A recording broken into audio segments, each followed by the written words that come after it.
지금 이제 국내 선교부는 필리핀 마닐라 단기 선교를 준비하고 있습니다. 필리핀 마닐라에는 우리 정동 목사님이 회장으로 맡고 있는 코피노 선교회, 코피노 어린아이들을 돕는 선교사 사역을 지원하는 역할을 하고 있고, 대전로에 한 20여 개 교회가 여기에 참여해서 그 마닐라의 한국인 이 버려진 2세들을 선교하는 우리 목사님을 선교하는 일을 돕고 있고, 또 우리 교회가 돕고 있는 정민아 목사님 이사장으로 있고 제가 서기사로 있는 그 주라선교에서 코피노 어린이 70명을 지금 돕고 있습니다. 그들에게 공부할 수 있도록 학용품과 여러 가지를 돌보고 섬기는 역할을 하고 있는데, 이번에 필리핀 단기 선교는 바로 그 코피노 현장에 가서 그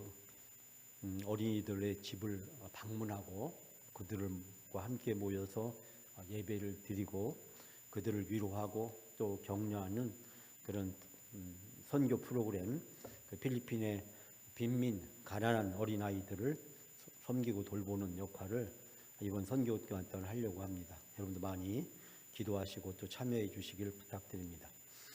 오늘이 말복인데 몸보신들 하셨나요? 오늘 어떻게 지내셨어요?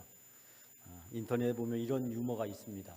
초복과 중복을 지나서 살아남은 닭가족이 말복날 전날에 긴급 아버지가 회의를 소집해서 훈시를 했답니다. 그 닭아버지가 하는 말이, 얘들아, 내일이 말복이다. 내일만 정신 똑바로 잘 차리자. 그리고 일단은 오늘 가족사진이라도 찍어주자. 엄마 아빠가 언제 사라질지 모른다. 엄마 아빠가 먼저 가더라도 쓸데없이 돌아다니지 말고 다들 정신 똑바로 차리고 열심히 공부해서 복날 없는 나라에 유학 가라. 그리고 거기에서 행복하게 살기 바란다. 이상. 그렇게 해서 가족 회의가 마쳤다라는 이야기가 있습니다. 한국 사람들이 이 복날이 되면 닭도 좋아하고 또 개도 좋아하고, 제가 지난번에 목사님들 모임에 갔는데 목사님들이 하는 얘기가 앞으로 3년 동안은 개고기를 먹을 수 있다고. 그래서 3년 뒤에 이제 개를 먹을 수 없게 되기 때문에 3년 동안 개를 먹을 수 있는데, 요즘 개 사육하는 분들이 갑자기 사육 두수를 막 늘려가지고 보상을 많이 받으려고 하고 있다고 하는 이야기를 들었습니다. 무더위 속에서 오늘도 주의 전에 나와 예배 교인의 자리를 지키는 여러분들에게 하나님의 크신 은혜와 축복이 함께 하시길 바랍니다. 우린 지금 사도행전을 함께 하고 있습니다. 사도행전은 교회 이야기라고 제가 말씀드렸습니다. 교회가 어떻게 시작되었고 교회가 어떻게 성장했고 또 성장한 교회들 속에서 어떤 일이 있었는지를 우리에게 쭉 이야기를 해주고 있습니다. 그래서 이 사도행전이 선교에 대한 이야기를 담고 있다고 해서 선교행전이라고 이야기하고, 베드로와 바울과 같은 사도들 중심으로 그들의 이야기가 쓰여졌다고 해서 사도행전이라고 불려지고, 또 마가의 다락방에 성령이 임하셔서 시작하고 성령의 인도하심에 따라 복음이 전파되고 교회가 성장하는 역사를 다루고 있기 때문에 성령행전이라고도 이야기합니다. 즉 성령을 빼놓고는 이 사도행전을 이해할 수 없다. 즉 모든 복음 전도의 역사가 곧 성령에 의해서 이루어졌다라고 이야기하고 있습니다. 사도행전 2장에 우리가 잘 아시다시피 오순절 마가의 다락방에서 120문도가 기도하고 있을 때 성령이 임하셔서 교회가 탄생했고, 그 결과 예루살렘 교회가 시작이 되었습니다. 이 예루살렘 교회는 바로 히브리파 유대인들이 중심으로 이루어진 교회였습니다. 원래는 유대교를 믿고 있는 히브리인인데 이들이 예수님의 제자들을 통해서 그들이 복음을 받아들이게 되었고 초대교회 교인이 된 것입니다. 그런데 오늘 본문의 말씀에서 보면 이제 이방인 고넬료 가이사라라고 하는 곳에서 성령이 임하신 놀라운 사건을 소개하고 있습니다. 그래서 사도행전 2장에 소개하고 있는 것이 바로 이 오순절 성령 강림 사건을 이야기한다면, 오늘 본문에 등장하는 것은 이방인에게 성령이 임하신, 그래서 가이사라 오순절 사건이라고 이 본문의 말씀을 부르기도 합니다. 즉 사도행전 2장에 등장하는 성령 강림은 바로 예루살렘의 유대인들에게 마가의 다락방에서 예수님의 12제자와 120문도가 중심이 되어졌다면, 이제 가이사라고 하는 그 이방인의 집에, 로마의 백부장 고넬료의 집에 이방인들이 모여 있었는데 그곳에서 성령이 임하셨다라는 사건을 이야기해 주고 있습니다. 여러분, 예루살렘과 가이사라, 그리고 예수님의 제자들과 120문도, 즉 유대인들, 여기는 이방인, 백부장, 그리고 고넬료라고 하는 전혀 다른 곳에서 전혀 다른 사람들에게 하늘에서 성령이 임하신 사건을 소개하고 있는 것을 보게 됩니다. 즉 첫 번째 사도행전 2장에 등장하는 성령 강림 사건은 바로 초대교회가 탄생하고 바로 유대인들이 복음을 받아들이는 놀라운 역사가 나타났다면, 이제 고넬료 집에서 임하는 성령의 역사는 복음이 유대인뿐만 아니라 이방인에게까지도 미쳤다라고 하는 사실을 알 수 있게 됩니다. 자, 오늘은 고넬료 백부장의 집에 일어난 그 사건의 현장의 일부를 여러분과 다시 한번 탐험하고자 합니다.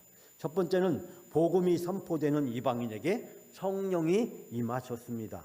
자, 44절 한 절만 다 같이 함께 봉독합니다. 베드로가 이 말을 할 때 성령이 말씀 듣는 모든 사람에게 내려오시니. 아멘. 베드로가 이 말을 할 때, 이 말은 무슨 말일까요?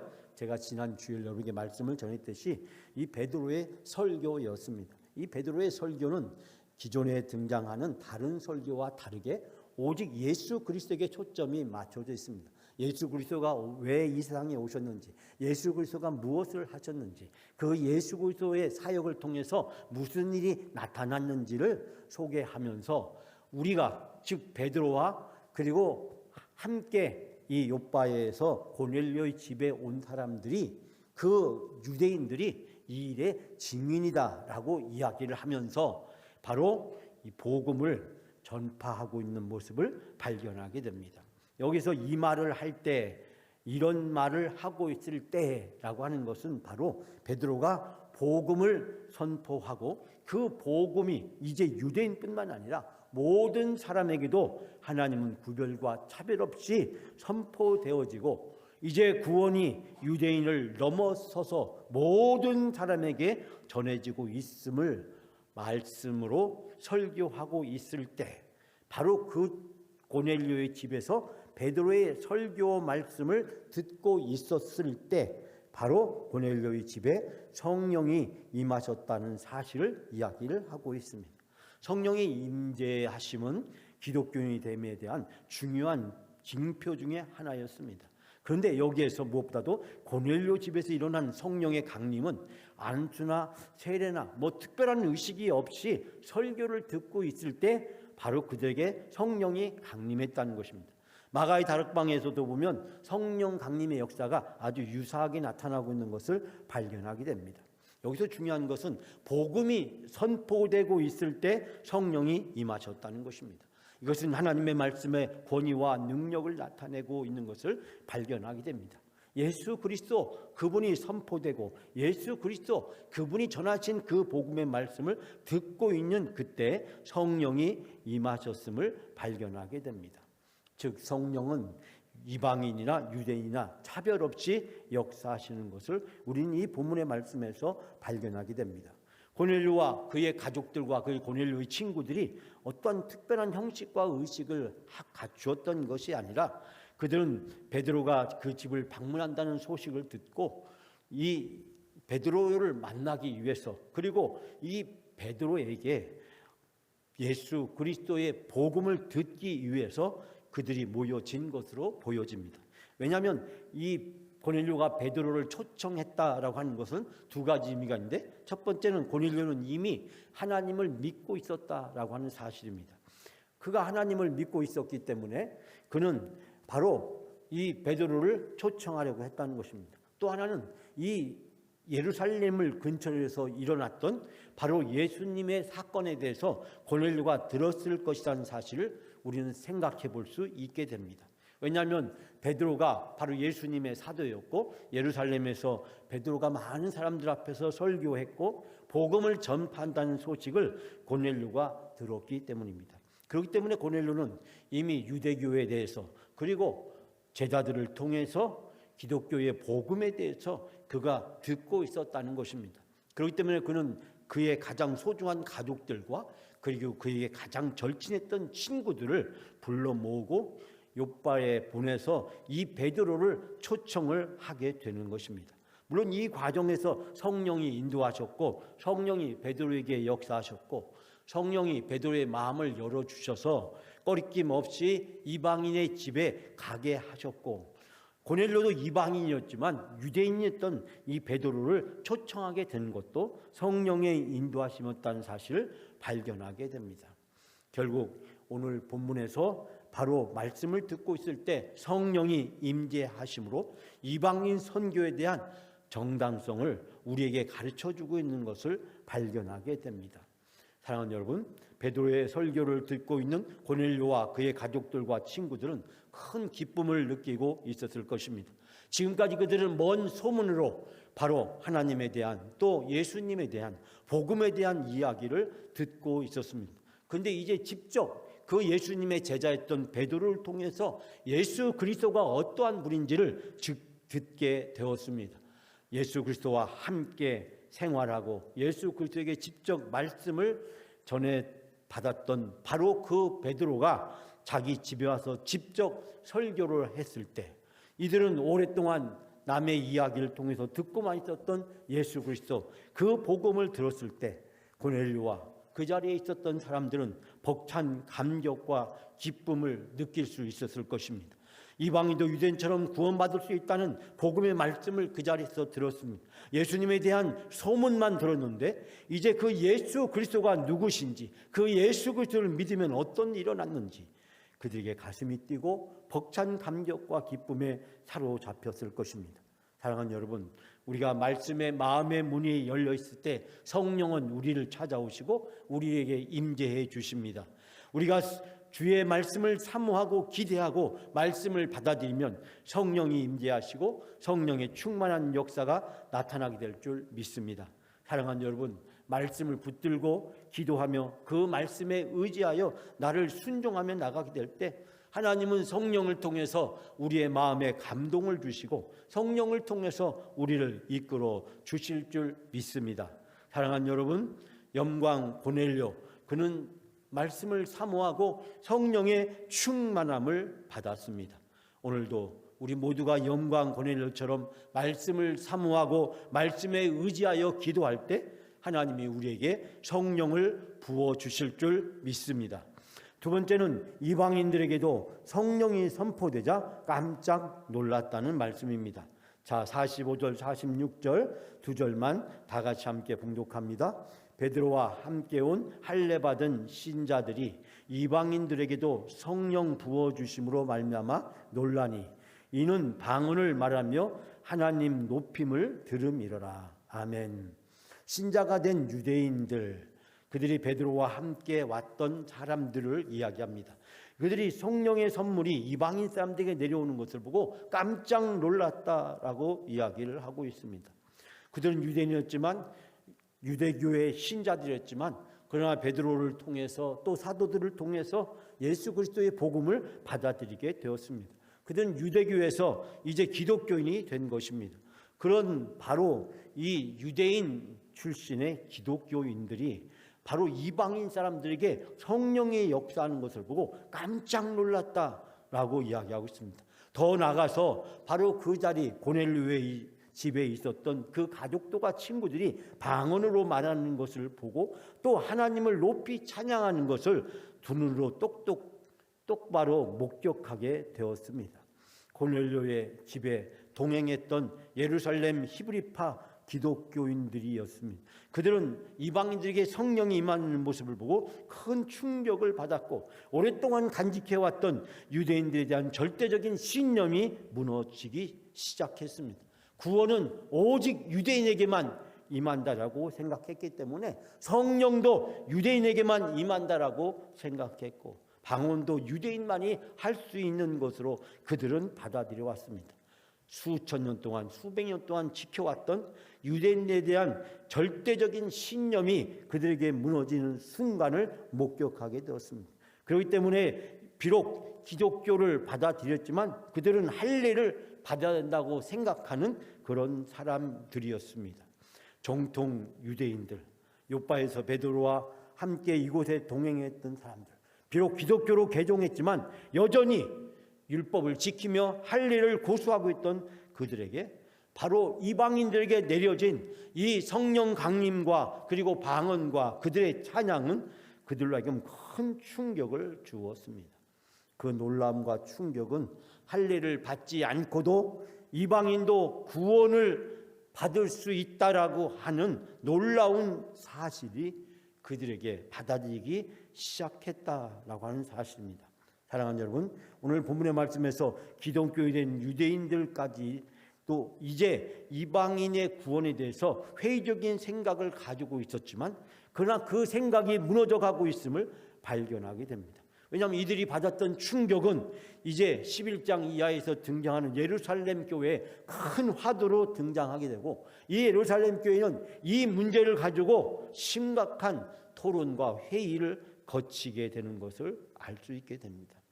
즉 지금까지 오직 유대인에게만 구원이 있었다고 생각했는데 이제 이방인에게 직접 임하시는 성령의 역사를 보면서 이들을 또한 목격한 증언자로 세워서 이방인 선교에 대한 정당성을 강조하려고 하는 누가의 의도를 우리는 발견할 수 있게 됩니다.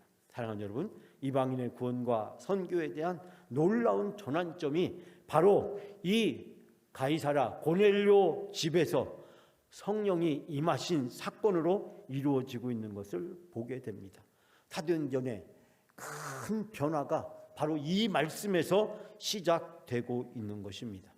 이방인들이 특별히 그들이 방언을 했다, 그리고 하나님을 찬양했다라고 하는 이 증언은 바로 그들에게 있어서 당시 헬라어를 쓰고 있던 사람들이었는데 히브리 방언을 쓰고 있었던 이 베드로와 그리고 예루살렘에서 온 그들 사이에 통역의 문제가 있었을 것입니다. 다시 말하자면 이 베드로는 바로 아람어를 비롯한 당시 히브리어를 사용했을 것이고, 그러나 고넬료 집에 있는 사람들은 고넬료가 로마 사람이라는 것을, 그리고 백부장이란 그의 신분을 살펴보았을 때 그의 아내와 가족들은 다 로마 사람이었고, 그렇기 때문에 그들에게 있어서 히브리어를 알아듣는 것은 어려운 일이었을 것입니다. 아마 베드로는 이 일을 위해서 통역을 준비하고 데려갔든지, 아니면 고넬료가 통역을 준비해서 베드로가 하는 말을 알아듣도록 했는지는 모르겠습니다.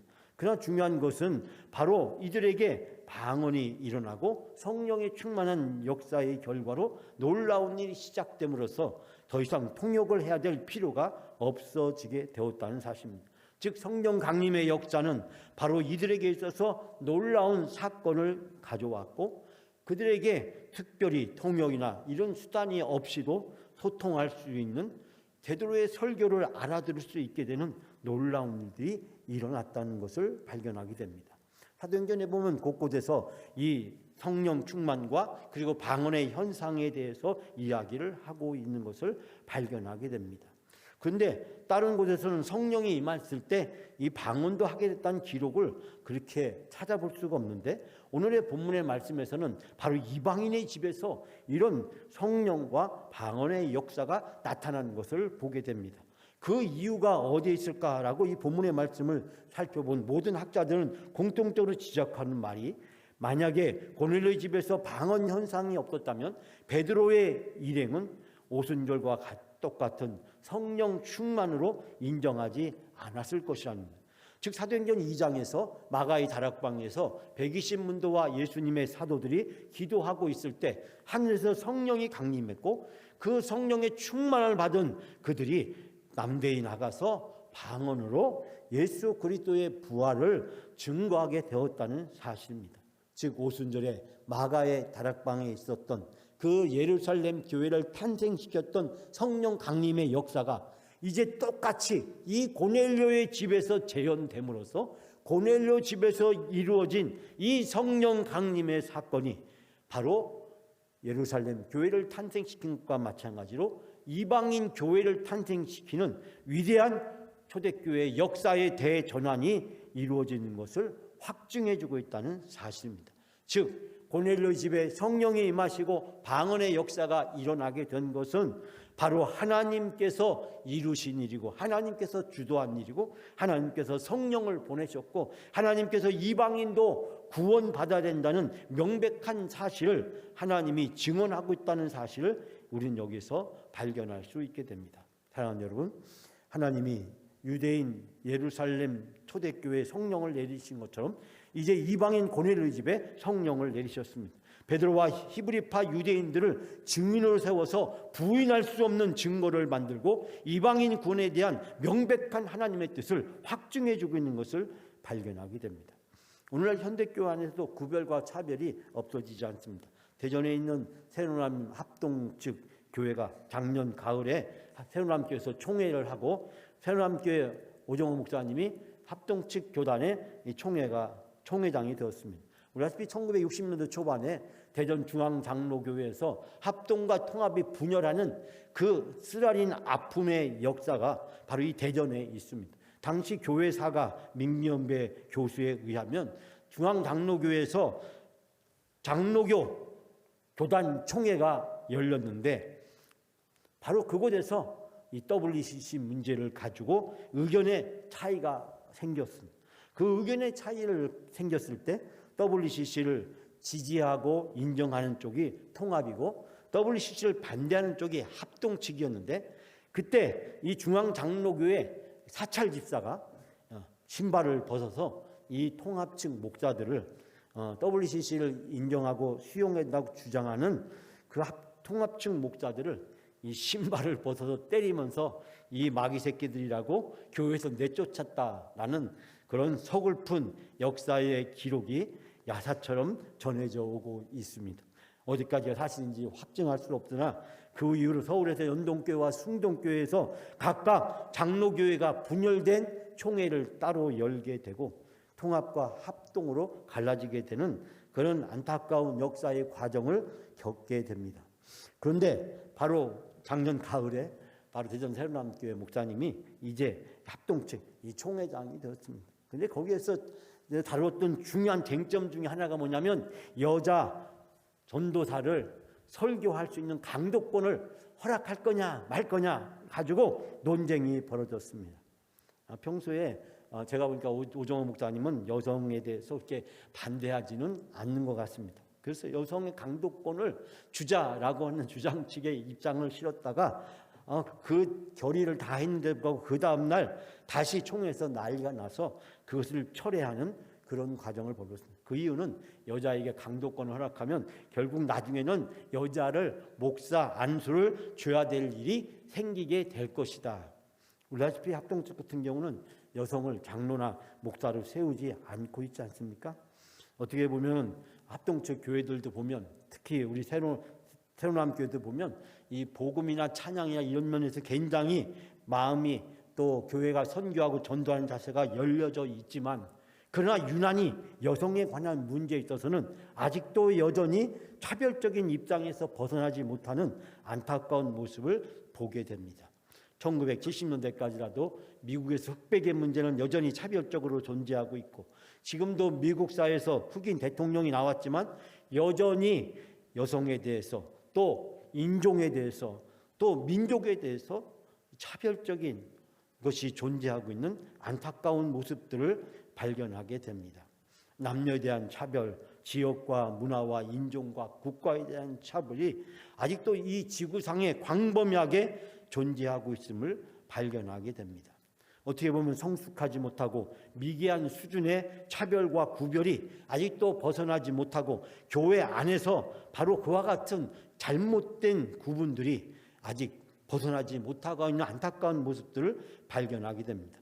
우리가 과거에 가졌던 윤리적인 도덕적인 어떤 우리의 관습적인 판단들이 복음을 훼손하고 복음을 제한하고 복음이 전해주시는 참다운 뜻을 인정하지 못하고 있는 그런 불행한 일들이 오늘의 세계 속에 재현되고 있는 것을 보게 됩니다.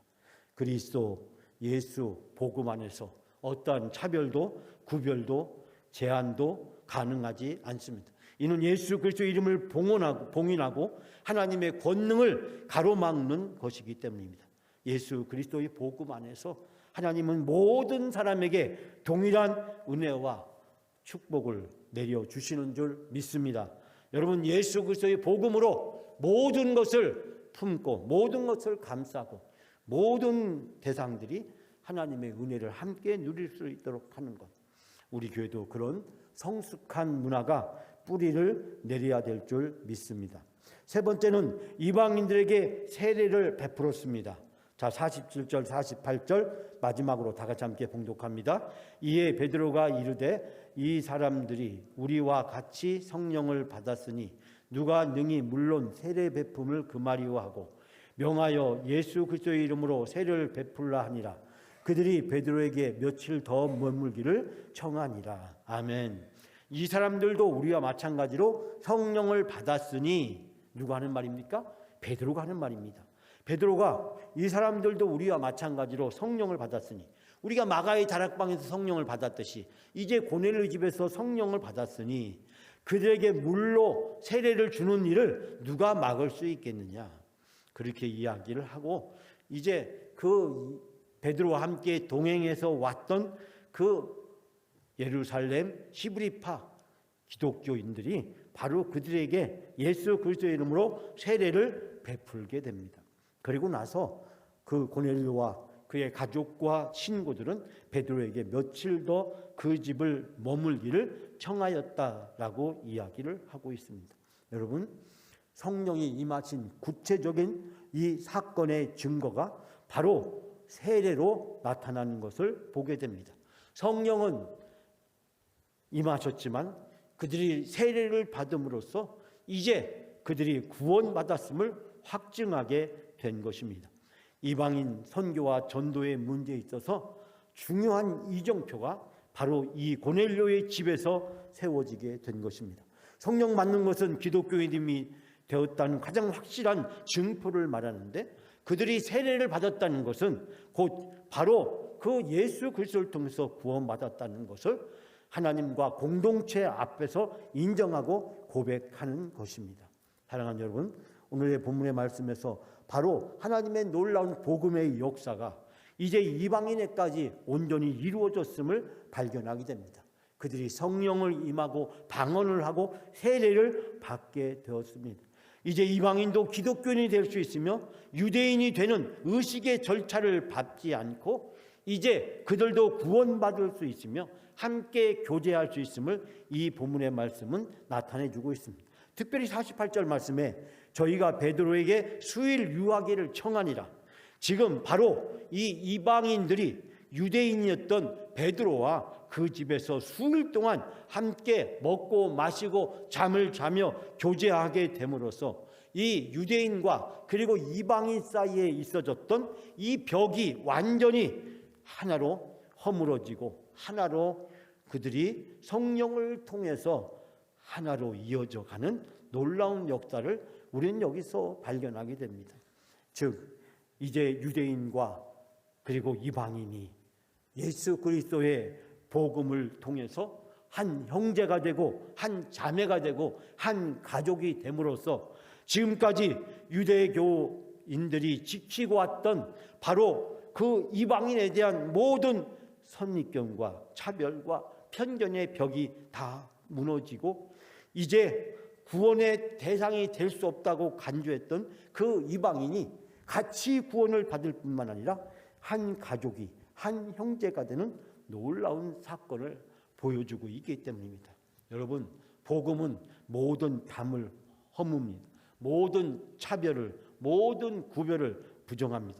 우리의 전통적인 윤리나 도덕이나 문화적인 습관과 관습들은, 그리고 종교나 이데올로기들은 각종 벽을 만듭니다. 남녀 간의 벽을 만들고, 지역 간의 벽을 만들고, 인종 간의 벽을 만들고, 세대 간의 벽을 만들어서 서로 구별하게 만들고 차별하게끔 만듭니다.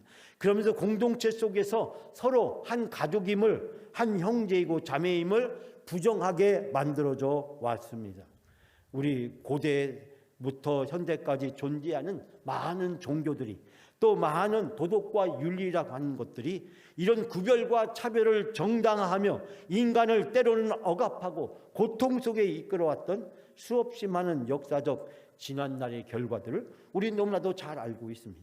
사랑하는 여러분, 오늘의 복음의 말씀은 고넬료 한 사람으로 말미암아 이 놀라운 역사가 시작이 됩니다.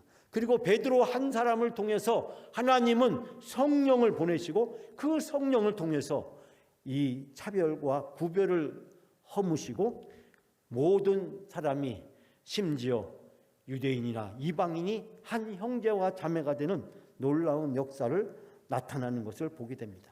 사마리아 여인 한 사람을 통해서 사마리아 마을 사람들이 구원받듯이 고넬료 한 사람을 통해서 이제 가이사라에 많은 사람이 구원받는 놀라운 복음의 역사를 이루고 고넬료가 구원의 통로로 온전히 쓰임받게 되는 것을 보게 됩니다. 사랑하는 여러분, 오늘 하나님은 영광 고넬료를 찾으십니다.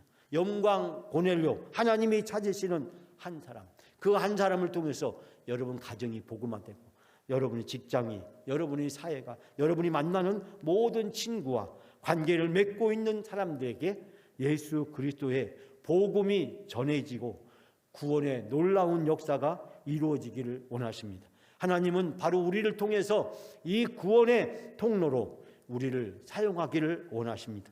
오늘 하나님은 우리에게 말씀하십니다. 영광 고넬료야, 내가 너를 불렀다. 내가 너를 통해서 바로 이 놀라운 복음의 역사를 이루기를 원하신다.